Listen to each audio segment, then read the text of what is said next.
first of all, let's credit UT-Arlington. They came in and they were going to have a physical ball game. They had some good guards that could take care of the basketball, and it was kind of a grind game, and it went at their pace in the first half. So you got to give them credit. I thought Chris had those guys ready to play, and they had nothing to lose, and they played like that. But then I also got to credit our guys. I thought our defense was really good. It wasn't on a great display of offense, for either team. They didn't shoot the ball well. They had something to do with that, and we did too. We had some open shots. We just didn't knock them down. And when you go, we've been shooting the ball so well, especially from the three-point line, and we make two. And I think Isaiah makes the first one. He makes the last one. So now you got to find a way to win the game. And lo and behold, is at the free throw line. We shoot 46 free throws. That's a lot of free throws. But we weren't scoring outside, so I thought we did a good job of really attacking them and got some of their important players in foul trouble. And there's the difference in the game. Our defense I thought was really, really effective.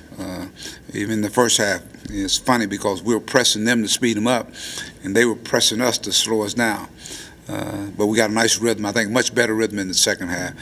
The first half, it was just kind of like, they still were, I think, still over my house for Thanksgiving. But in the second half, I thought we turned up the intensity on defense. Guys coming off the bench gave us great minutes. And again, you continue to get balanced scoring, from certain individuals. Mason goes and does not make a field goal, but he has a big-time impact on the game. Rebound the basketball. I think the times he got to the free throw lines, he made it. So that, to me, it tells you about this team. It's starting to shape and find its identity because now we got other guys that are contributing. Reggie Chaney comes off and almost gets a double-double off the bench. An exciting player.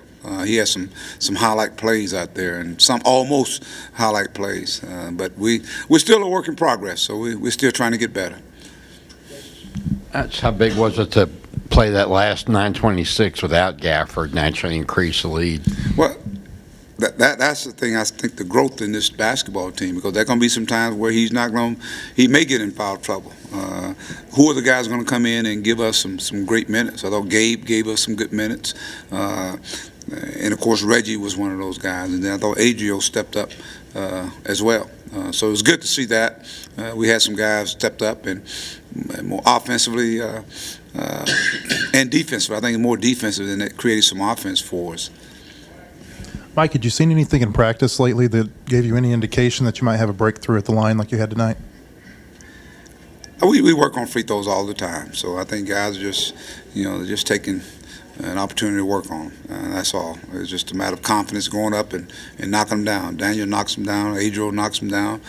It's contagious, just like it's the reverse. They start missing than other guys. So, but tonight they made them. They made them at some key times in the game. Can you talk about how you're using Reggie for Daniel at times and then playing him also with him at times? Well, that's, it gives him an opportunity to play with Daniel, and then there are times when he plays with Gabe and either Adriel. I think it shouldn't matter, when we put those guys out there. But Reggie is so versatile because he can guard a guard, he can guard a forward. I think his ball skills will continue to get better. But what I love is his energy. I mean, he's got some toughness. His toughness cost him a technical foul tonight, and he got one for, I think he was posting up, that they thought they were going to call for a flagrant. So, but you just got to learn how to channel that in. But that's being young. I always say, I love aggressiveness. You can always temper it down. It's hard to just speed it up. So, but he's again, he's important in what we're doing. I think those guys can't play 35 and 30 minutes a game, and so you got to have somebody that come off. And to me, he eventually going to be one of those guys that's going to be a starter, really. Defensively, after Gafford came out of the game, I think the next 3 or 4 possessions, they went right to the basket. Did you change something defensively to take away those driving lanes? I thought we changed our defense. We went in the second half. We had we did some matchup zone. Then I think we went back to man, as a matter of fact. And I thought our guys did a good job of rotating over. We took about 5-6 charges. I think that's the most charges we've taken in a game. And so that means now our guys are starting to get it. There are different ways to protect the rim, as you alluded to. With Daniel out there, you got a guy back there that, but they were trying to bring him out on the floor and just attacking him. But I thought we did a good job of Gabe took multiple charges. Isaiah took multiple charges. We got guys now that are willing to sacrifice their bodies for the team. That's big. It's a lot of things happen on that charge. A team foul, personal foul, and they had some guys in foul trouble. And then we get the possession of the ball. So again, our defense I think continues to get better. Defense was the difference in this game tonight. I mean, when you think about it, the tempo was at their pace, and we were able to still score 78 points. And a lot of that came from the free throw line. Mike, you guys plus 10 on the board tonight. It's the first game you've won the rebounding battle this year. When you look at a game like this where the lid's on the basket and it's kind of a physical game with a lot of stoppage, how important is it to be that tough on the boards? Well, it's a mindset, and we've been emphasizing guys got to go. When you don't shoot it, go get it. That's what a lot of other teams do. So we were in that position where we weren't making them. So. And the key is you got to get guys getting their bodies in there. And I saw multiple guys in there fighting to get position for rebounding, and we came up with it. Even on the free throw line, we got a couple where they hit it out, or we got an offensive rebound because we were in position. I think just having that physical mindset that you got to go out and you may get elbowed, you may get hit. Rebounding ain't a pretty job, and but we got. Some guys that can go in there, and that was a difference in the game. We had 14 offensive rebounds, so hopefully it's something we can take. But we had a size advantage, so let's take advantage of it.